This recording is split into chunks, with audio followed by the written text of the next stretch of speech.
we are live. Welcome to Geeks Worldwide presents Press Any Key. I am, of course, your host, Michael Schluger, and this is episode 291. But who's keeping score? Certainly not me.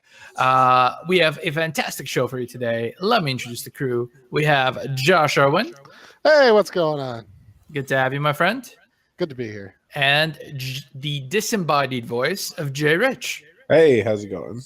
Thought Always. it was potentially spooky enough for October to be disembodied voice.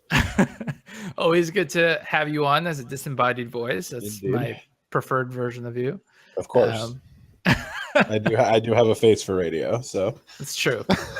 So let's jump right in because we are being kept, I should say, on a very tight time limit this week. We are going to start with a PSA, and then we're going to jump into a what the fuck, because that's how we roll. So our PSA, the Oculus Rift, is now seeing a permanent price drop to $399 with the touch controllers. This is a pretty good deal, in my opinion. It was a promotion originally that they were doing over the summer, but now they smartly decided to just keep the pricing because they've seen sales go up. You think this is going to be the sweet spot for them, or you think people are going to hold out for the next generation of hardware? I think if they're going to sell it, $399 is where they're going to sell it. They also push some other initiatives for businesses where you can now bulk order and get quantity discounts and stuff. Mm-hmm. So I think they're making the right moves. Yeah, I agree. I think this is the way to go. This is not quite the price point that's going to bring in, all the mainstream people, but sure, it will definitely help. Yeah, we'll see a lot more action going on. If people are willing to spend $1,000 for that godforsaken iPhone, they sure as hell can drop down $400 for, say, the VR headset. Right? So there's that. And if you're interested, that the price is in effect now and pretty much everywhere. So you can just go to their website and order it, or you could walk into I don't know if Best Buy still carry them. You should check with your local Best Buy, but the price is everywhere. That price is the new price going forward. And we'll talk a little bit more about Oculus because, as Josh mentioned, they had a bunch of announcements recently because they had a developers conference. But we started to do things a little differently. And instead of saving all our what the fuck stories for the end of the show, we now like to tease you a little bit with one up front. And so our first story involves Colonel Sanders.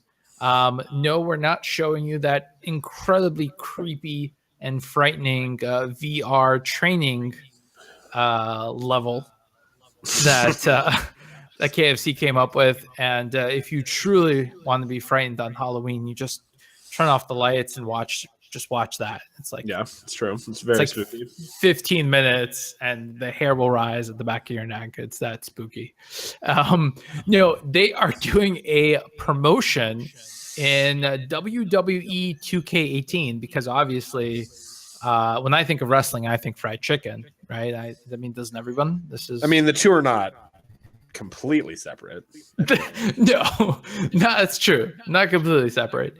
So Colonel Sanders will now be a playable character in WWE 2K18. You will have to assemble him in create a wrestler mode, but he is a thing, and it's pretty incredible. Yeah, and there's now such a thing as sponsored achievements and trophies. So you got to put the pieces of the chicken back together to make Colonel Sanders, who's in like a ripped white suit with his guns hanging out. Yeah, I love it. It's good stuff. Everyone knows that Colonel Sanders was jacked until the end of his life. Oh yeah, fried chicken had to be good for his muscles. That's all he did. He ate fried chicken, then he hit the gym. That's it. That was his life. Got to get that protein in. That's right. I don't even know what to make of this. KFC, I think, to a large extent, just does a bunch of wacky shit to keep themselves in the news because they're always doing something weird like this. And Hey, whatever works, man. Yeah, that's what I'm saying. I think it works for them because I don't know. Someone's eating that chicken. It's not me, but someone is. Someone is. You're on the East Coast. You have way better chicken places over there than we do out here. Is that what it is? I guess. I would imagine so. I've got like local places. Shout out to Peach's Hot House here in Brooklyn. Fucking amazing. But yeah, so that is pretty much it. That is our first what the fuck story, and we have one more for you. If you stick around to the end of the show, I promise it's a good one. Let us go back to Oculus for a second. They are having what I think is a pretty good week, a pretty positive week. They're just coming off their developers. This is the fourth developers. Yes, Oculus Connect 4 conference. And there they took the wraps off what they're calling the Oculus Go. So this is a $199 headset. They are basically citing this as the sweet spot standalone VR headset. So my understanding, and please correct me if I'm wrong, so this thing uses inside-out tracking. Right. Nope. They've talked about it before. We've seen a very rough prototype of this about a year ago. Yes. But so this one is a newer prototype. I've read extraordinarily, positive things about this. It's not as powerful, obviously, as you imagine. By the way, I can totally hear you breathing, Jay. So you might want to move. Right here. Step back. This thing isn't quite as powerful as the PC one, the $400 one we just were speaking about a moment ago, but it is really good. It's better than the the Gear VR, which you have to put your phone into. This one doesn't have a phone. This one has all the sensors, I believe, in there. I assume it uses like an SD card for storage space, but has that been said one way or the other? No? Nope. Okay. So I imagine there's going to be some sort of SD card thing going on. And yeah, I mean, the important thing here is inside out tracking. So you don't need to set up base stations. You don't need to have any wires that you're worried about tripping over. This thing is completely wireless. It's doing all the work in the headset alone. It doesn't do inside out tracking. It doesn't? Nope. I'm confused. I thought this one. Nope. It does not do inside out tracking. Oh, so this one you are setting up a base station. No, you don't do any of that. It's just like a Gear VR. Oh, okay. Are you sure? My understanding is it does inside out tracking. No, I'm positive. I watched the announcement and then I went back and read about the announcement because I thought that when they announced this mobile one that they were going to announce the one with inside out tracking, and they did not. They absolutely did not. So this is basically an Android. This is an Android device with a unique screen. The screen is a higher tech. The lenses are the next generation of Oculus lenses. But other than that, it comes with the little wand controller, just like you can get for the Gear VR, but it does not do inside-out tracking. Interesting. So I was going to mention the lenses. The lenses are in some ways a step down in the sense that they're LCD lenses versus OLED lenses. However, LCD lenses, basically Facebook is saying they've gotten good enough that these are fine. And of course, they're much cheaper to manufacture than OLED. These LCD lenses have a higher pixel fill rate. So they will actually reduce the screen door effect over the AMOLED that they're using now. Yeah. Oh, it's AMOLED. I'm sorry. Yeah. Bad, pseudo game journalist. Bad. Well, I understand where you're confused because, like I said, I watched the announcement. Well, I watched OC3 and I watched OC4. And when they announced it, I was like, oh, finally they're going to release the actual information on the thing they discussed at OC3. And they said, oh, yeah, it's $199. You can get a wand controller. We've got these new lenses. We've got these new screens with a higher pixel fill rate. And I'm waiting for them to talk about inside-out tracking. They didn't talk about it at all. And then they talked about what they were researching with inside-out tracking, but not with the Go in particular. I see where my confusion's coming in. So The inside out tracking is referred to as the Santa Cruz prototype. Yes. So that's what's going to be using inside out. All right. Yep. Jay, what's your take on all this? I mean, I don't know. It's same as my general take on VR. Like, that's really cool, but it's not going to give. It's probably not going to give people the experience that is really going to sell them on VR that you would get with one of the quote unquote real headsets. Mm-hmm. Like, giving someone face on time with this isn't going to give them a like markedly better experience than just giving them a Gear VR or one of the other phone headsets. But so then I agree with you. Yeah. I was gonna say, since you took a look at the announcement and you watched the presentation, so the processor is inside this, right? You're not putting your phone into this one. I was right about that. Yes, you were right about that. Yep. Okay, gotcha. But the processor's built in. It's probably the basic Android operating system because all the apps cross over, so it's got to still be running Android on a mobile processor of some kind. And I think that where they went wrong really is I don't think they necessarily needed inside-out tracking, but I think that if they could have included 2 of the wand controllers for one headset so that at least you'd have some semblance of using both hands at the same time, I think that would have gone a long way, but they didn't. I see. That's not the only bit of VR news for the week, though. SteamVR also had a bit of news. They are basically updating the space potential for SteamVR 2.0. In other words, in the past, you were constrained by how much space you could move around in. Mm-hmm. And now they are going to be rolling out an update that allows nearly 10 times the square footage up to a maximum of 132 square feet. Now, most of us obviously don't have 132 square feet of free space that we're going to utilize.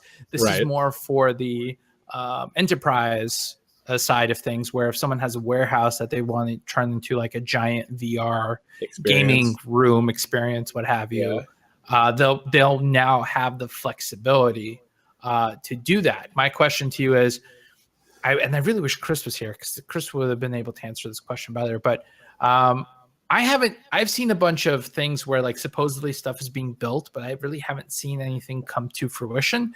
You think this is the innovation that people were waiting for? Could be. I mean, we know that that enterprise half of it, like a lot of like theme parks and stuff like that, are very interested in that side of it, and they're the, like you said, definitely the primary market for something like this, for 132 square feet of gaming space. I think that what you're seeing is Oculus and Vive have seen that business-wise, that businesses want these devices for whatever they want them for, whether it's for exhibition or for doing virtual office stuff. Mm-hmm. So you saw 2 announcements this week. You saw the one from Vive about that, which I think they also said you can link up to 10 base stations together and get actually 1,200 square feet. Which is insane. Yeah, which is crazy. So you see that business announcement from Vive, and then you see the business announcement from Oculus about, being able to buy 10, 20, 30, 100 headsets at a time and saving money, and they include an extra sensor so you have more space. So I think you're starting to see Vive and Oculus realize that there's business potential here and not just consumer potential.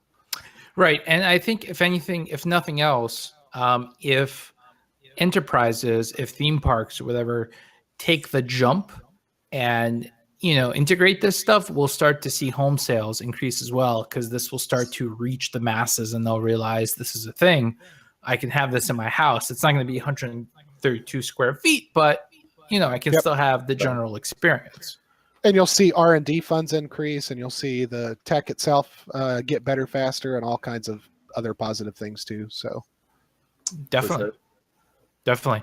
Yeah, I'm looking forward to it because unfortunately, we're still so niche with VR. Everyone talks about potential, but no one is really, no one's really capitalized on it yet. So I'm still waiting. We're all still waiting, I think, for it's awesome when it penetrates the mainstream. Yeah, so we're just always waiting for penetration. Story of my life. That's true. That's true. Always waiting, never lucky. Always a bridesmaid, never a bride. Exactly. Just the tip.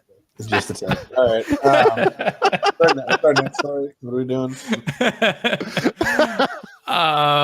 So our next story, let's talk about Xbox for a second. So Xbox is rolling out an update for Minecraft. For those of you that don't remember, Microsoft bought Minecraft a couple of years ago, but they've been pretty, loose with it. They've tried to stick it into as many systems as possible. They're trying to penetrate other systems. They've tried to penetrate other systems. Exactly. Penetration is very important. It's very important. And so they are rolling out a new update called Better Together. And so this update is going to unify every single platform on Minecraft except for one. Basically Xbox One is going to be able to play with Windows 10, is going to be able to play with mobile players, with VR players, and even Switch players, although the Switch players have to wait a little bit longer for the update. It is coming. There's only one system that obviously I have left out, and that's PlayStation. PlayStation is not allowing for this Better Together update to function as necessary. And Xbox is making it very clear, look, this is Sony. This is Sony's decision. We want this. They're the ones that are basically telling us no. And obviously, this isn't the first time Sony has said no to crossplay. We've had stories recently about Fortnite, and before then, we had stories about Rocket League. My question to you guys is, do you think Minecraft is going to be the one that's big enough that's going to force Sony's hand? I thought Rocket League was pretty big, but I would argue that Minecraft is even bigger. So, is Minecraft going to be enough to twist Sony's arm? Why would they? Wouldn't they have almost double sell-through numbers? What the fuck do they care? I have to agree with you. That's really what it comes down to. There's a reason why Nintendo is the one that was yeah, of course we can play. Yeah, totally. Sony doesn't need to have crossplay on Minecraft. I'm guessing the Minecraft sales on PS4 are probably the lowest out of all the platforms. I would take a stab in the dark, as far as a ratio goes, compared to their total number of installed users, it may have more raw download numbers than another platform, but maybe not even that, to be honest. I would guess that the quote unquote target audience for a PS4 has a very low overlapping Venn diagram with the target audience for Minecraft, whereas Xbox One and Switch probably have a little more overlap in that Venn diagram. You know what I mean? For sure. I can see that. Yeah, I think it's funny that this conversation is always one-sided. We don't ever hear anything about what Sony's got to say about it. We just hear Microsoft saying, they told us no. So I don't know. I wonder if it has to do with Sony's infrastructure not being all that great. I'm sure that's a big part of it. They're not confident in their own, network infrastructure to be able to allow PC and Xbox players onto it. And by the way, the former head of their network infrastructure is now taking Andrew House's spot. So we've got that to look forward to. Yay! Wait, one more time. So we were talking about Sony's network infrastructure not being all that strong, right? And Andrew House is leaving. Oh, I see. And the president and CEO of Sony Interactive Entertainment or whatever, Scott Cadera, is that his name, is taking over, and he's the one that's actually presently in charge of Sony's network. So the guy that's built a network that isn't all that stable is now taking over the PlayStation platform. He's the logical choice. Totally true. Just also, saying. You are breaking up a bit for me. Just saying, though, Josh. Am I? He's coming in clear for me. Oh, okay. Is he? All right. As long as he's coming in clear for someone, as long as the local recording sounds good. But all right. Moving on. Let us. So here's the thing. The Bethesda story is so close to what the fuck that I was gonna save it for last. But I think arguably the open critic story is a little larger in terms of Oh, that's true. Let's do the Bethesda one first and then do. Yeah, for sure. All right. So, I mean, I was tempted to make this a what the fuck story, but it was on the border there. It was touch and go, but we decided to keep it as a regular story because I don't think that Bethesda was trolling on this one. So basically, here's what we're talking about. So Bethesda tweeted out. They've got the new Wolfenstein game coming out, right? So they've got Wolfenstein 2 coming out to PC. The game looks super dope. Yeah, it looks super sweet. Graphically, just looks really crazy. And they murder Germans. So I mean, the Germans. So they tweeted out, "Make America Nazi free again" on their Twitter, and shit hit the fan basically. Like people started tweeting back at them, who I don't know if they were trolls or just like Trump supporters, but they basically accused Bethesda of like taking a political stance. And, so my favorite tweet I saw of this was someone tweeted out like, "This is how we got where we are, just throwing the word Nazi around, blah, blah, blah, blah, blah." And someone from Bethesda on their personal Twitter account was like, "This game's about killing literal Nazis, you dipshit." And like, you go to his Twitter account, he's like, "Yeah, I work for Bethesda, but this is my personal account. My tweets don't reflect the views of Bethesda." So it's like, he's totally in the clear, which is hilarious to me. Like, but it's like, that's where we're at in America, is that like, people are like, they hear the word Nazi and they're like, "Oh, they must be talking about me." And if you're at a point where you think that, you need to reflect on the choices you've made. So they did not mean for this to be political at all. I think we're at a point in our country's history where they clearly used Donald Trump's like. Yes, no, like 100%. But I would argue that Donald Trump's catchphrase is pop culture now and not political culture. Right. You know what I'm saying? I agree. So I don't feel like they were making a political stance. They were taking part in the pop culture that has become politics. Do you know what I mean? Yeah, so it's not really a political stance. It's just, this is pop culture right now, and that's fair. They're getting burned for it, which is totally ridiculous. It's insane. Yeah, that's the thing, right? I mean, like it's a clever little twist, but as Jay mentioned, the game is literally about killing Nazis and has been for well over 20 years. I mean, this is at least 20 years. Yes. This is not like a brand new, game, feature or something like this. Is not like new territory for the game. The game has always been about killing literal Nazis. And yeah, it blew my mind, like to the point where, I wasn't sure if the people were just trolling or if the people, seriously got offended. I really couldn't tell. It was just so over the top. Is Quentin Tarantino getting hate mail for the movie he made like 10 years ago? I mean, come on, seriously. Like, just ridiculous. I mean, maybe. He might be. Yeah. It's Quentin Tarantino. He might get hate mail every day. You don't know. He probably does get hate mail every day. He's kind of abrasive that way.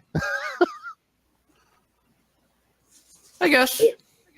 But the point is, like, how fucking ridiculous is it that saying that, like, hey, Nazis are bad is like a controversial fucking statement today? Like, yeah, that it potentially could be controversial is just mind blowing. Absolutely, mind blowing to me that that's a real thing. Stop being offended over everything. Just stop being offended at everything. Like, seriously. Shut the fuck up on Twitter. That's what the actual white supremacists tell everyone. But then as soon as anything comes up about them, they enter fucking 3-year-old toddler meltdown mode. So yeah, they start kicking and screaming. Little tiny baby white supremacists. God, they're the fucking worst. Anyways. Sorry to get political and say that white supremacists are bad. I hope no one. I don't think, because then you're a fucking idiot. So I don't think that's a controversial statement. Yeah, you don't think I don't so? think it's controversial. As it turns out, it is. Obviously, if I was Bethesda, obviously it's a very controversial statement. I love that. Like, I remember my favorite one was someone's like, "I'm canceling my order of this game now." I was like, "All right, great." It's like, all right, yeah, knock yourself out. Well, that's that is the fucking consumer culture thing, though, right? Like, let me talk to your manager. I'll never support you again. Like, and like in today's day and age, that matters 0%. Like, especially with a game like that that's going to sell 80 trillion units in 5 minutes. So, Well, Like- so it's interesting that we're talking about this idea of like, oh, we're not going to pay for this or we're not going to support you, because it kind of leads us into our next story, which Like I did that. yeah, I like how I did that. That's why I keep you around, among other reasons. Getting weird.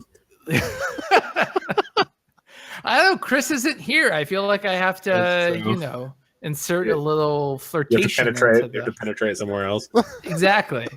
I'm Gotta trying get up to in there. penetrate and you market for us, and you know, you're making it difficult, Jay. Fair. Take it over, bend over and take it.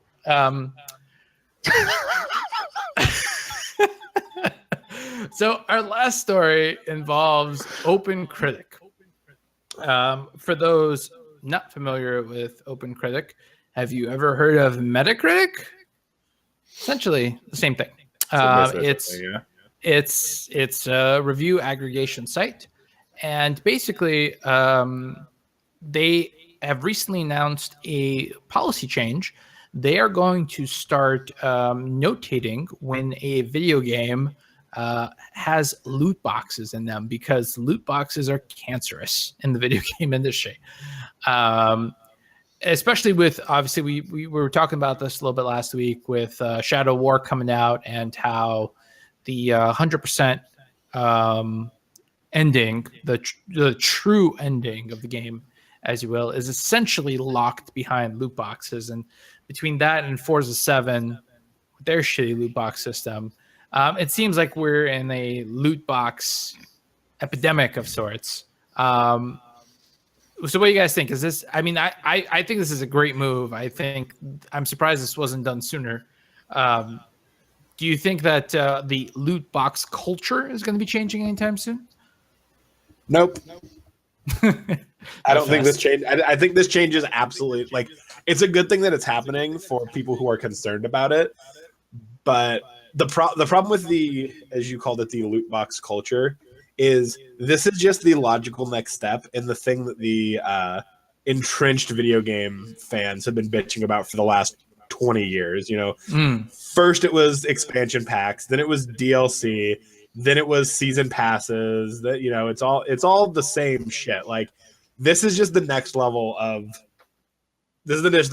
stuff. And honestly, like, as far as loot boxes go, I have a huge fucking problem if loot boxes contain actual, like, gameplay items or story. I don't really give a shit if it's just cosmetics, because that's something that you are opting into, and it's just an extra revenue stream basically to keep a game going. Right. And I have absolutely no problem with them in free-to-play games. Where I have a problem, like we mentioned, is stuff like Astra of War, where it's, you know, you're locked. The part of a game is locked behind a paywall, whether it's a loot box or otherwise. Like, I have a problem there. And the thing with loot boxes, they're actually a really brilliant system for making money, because they depend 0% on salty gamers. They depend on casual gamers who will throw a couple bucks here and there at a game because they're used to it on free-to-play games or mobile games. And they depend on whales, which, if you're unfamiliar with the term, means someone who is like a collector, and they have to have everything a game has to offer, so they will spend hundreds, if not thousands of dollars to own everything in the game. So they will buy hundreds or thousands of dollars worth of loot boxes in order to get that. That's what the loot box system depends on. It doesn't depend on quote unquote real gamers, which makes me laugh, because every time I hear that phrase, I want to fucking vomit on my own testicles. So, well, now just to sort of be devil's advocate for a moment here.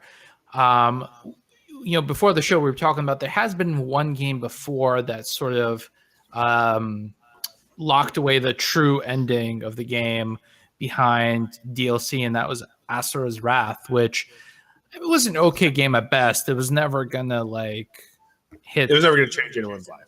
Yeah, it was never gonna change anyone's life. It was never really gonna like be the top selling game of the month, even maybe the week.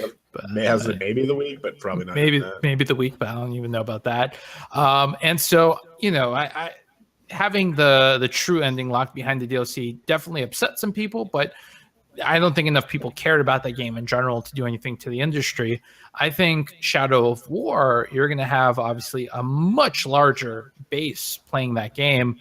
Do you think that, something there will change because a lot more people realize, oh shit, I need to spend money if I want to, see the true ending or whatever? This game could be it. I think honestly though, I really and truly believe that to have something like this change, you would need a game like Overwatch to put a character behind loot boxes or something like that. Or a map. You can only play this map if you open it in a loot box, or you can only play as this hero if you open it in a loot box. And I say a game like Overwatch and not like League of Legends or whatever, because Overwatch is a game that you already pay full price for. Right. If a game like that locked something behind loot boxes and random chance, that's when you would see people. That's, I think, when it would be end of days. Yeah, so I mean, those games already exist, but they're mostly mobile games, like gacha Right. style games already do that tactic. But yeah, I agree with you. It's But those are also $4 and $5 games, not $60 AAA titles. agreed. Agreed. And those games are despicable. Don't get me wrong. I'm not trying to defend those games because, good God, who would? But it really would require something like Overwatch or if Red Dead Something Redemption, of that caliber. I gotcha. if Red Dead Redemption 2 had that in it, some form of that in it, or whatever the next Elder Scrolls game is, you can only unlock the final dungeon once you find the map in a chest that you buy. I am so certain that Red Dead will have so much goddamn DLC and oh yeah, absolutely, it's gonna have 800 chapters of DLC. But I don't know. I've always been a proponent of DLC, to be quite frank. For the most part, to me, it's just another word for expansion pack. However, if I ever find out your DLC was on the disc when I bought it, fuck you and your entire company. You had that shit done and you could have just had it in the original game. Eat shit and die if you're fucking doing that shit. You are a goddamn monster. So I haven't heard Josh say anything, so I'm going to give him a chance to chime in here before. I thought a lot about loot boxes, as you can tell. Oh, it's all good. I to be honest with you, I don't really care one way or the other about loot boxes. I think that they need to be a little more descriptive because not all loot boxes are created equal. You've got stuff like Overwatch where it's fun to earn loot boxes or whatever, and then you've got stuff like Forza 7 where the loot box system is really jacked up and they're both full price games. So I think it needs to get a little deeper into terms of what the loot boxes are offering and what users think about it, maybe a scale on the loot box thing. But yeah, that's where I stand on loot boxes. DLC is, to me, a completely different discussion. But for loot box, I think this maybe doesn't even go far enough. I think it should have a little more detail in it. More detail. Yeah, like I said, not all loot boxes are created equal. Like Overwatch versus you take Overwatch versus Shadow of War or Forza 7. But you have access to all the characters in Overwatch from the get-go. The loot boxes are cosmetic and right. So which I know we keep mentioning Overwatch, but I think it really and truly is the best example because it is a full price game that has put, I would say, more content out for free than most other games ever do. Any other game, I think all of those characters would have cost money, all of those maps would have cost money. That's just it's insane how much money Overwatch has put out for free and how much they have quote unquote sabotaged their own loot box system basically in that way.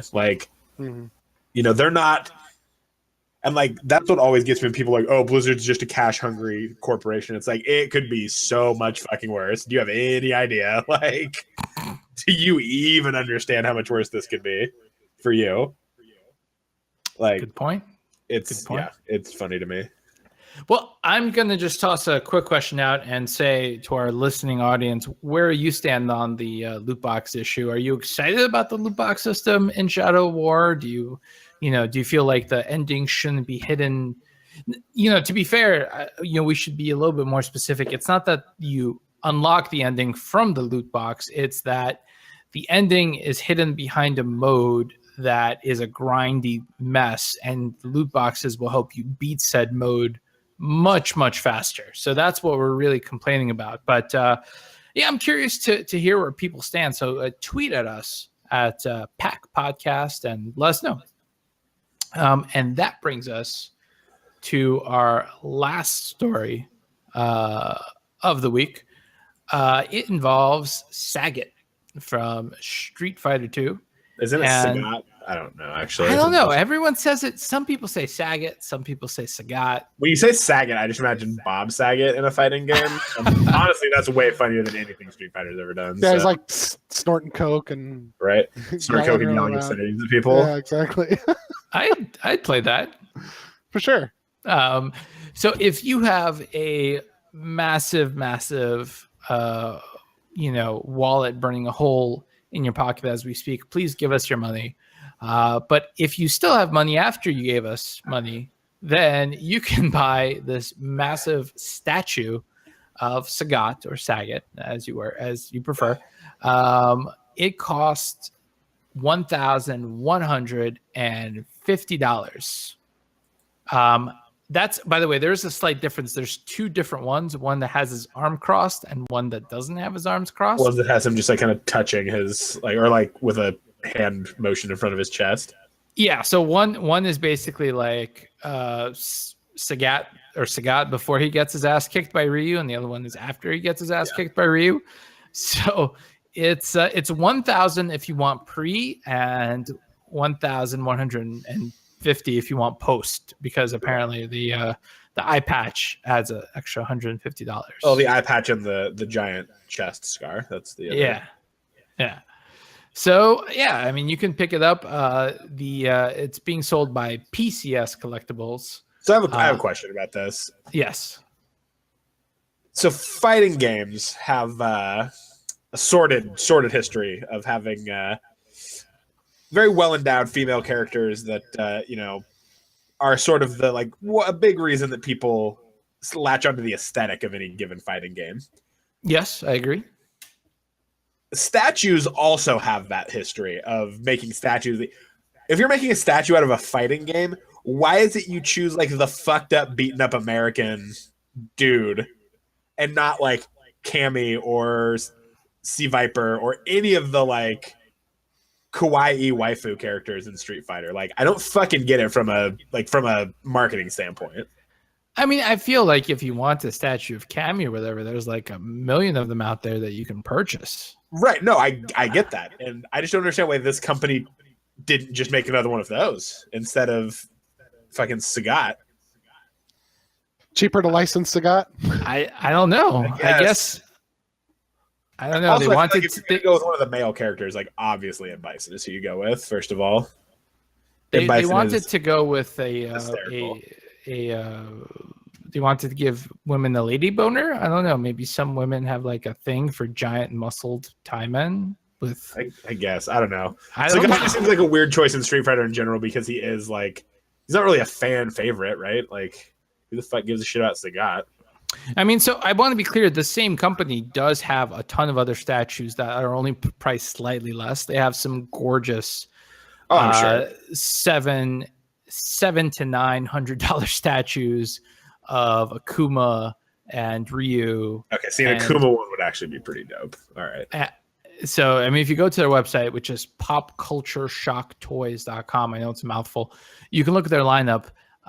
They have a bunch of stuff available for pre-order in stock. They're all gorgeous. They're just all absurdly expensive. I have no issue with the price. I get the price. I get that that's what we're doing. I understand why the price is that high. That is, I've spent a lot of money on Sideshow collectibles, the crazy limited run statues that range anywhere from $500 to $2,000. Typically you just you had to have a payment plan for them though, through your comic shop or game shop dealer. Yeah, it's pretty crazy. I honestly, I fucking get collecting statues. I understand that.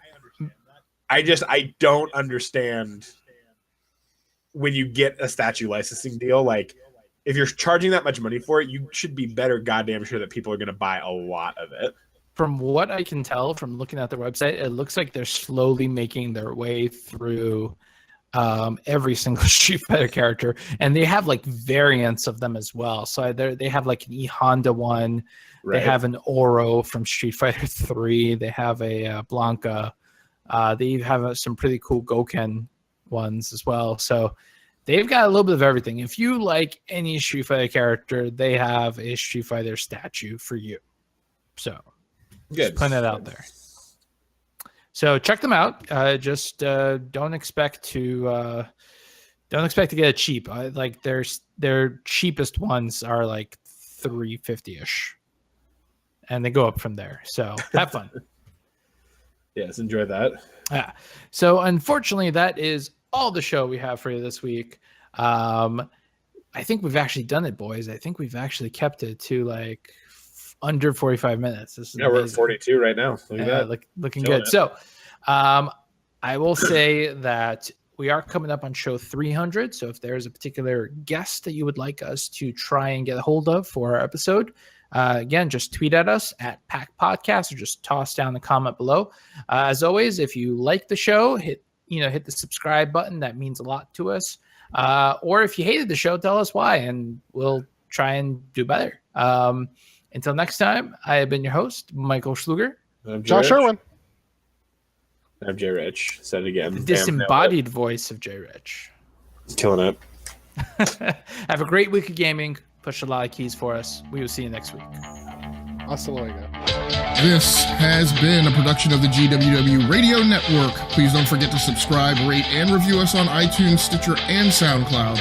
Also, check out Geeks Worldwide at thegww.com for all the latest news, reviews, and opinions on video games, comics, movies, TV, cosplay, and more. Geeks Assemble!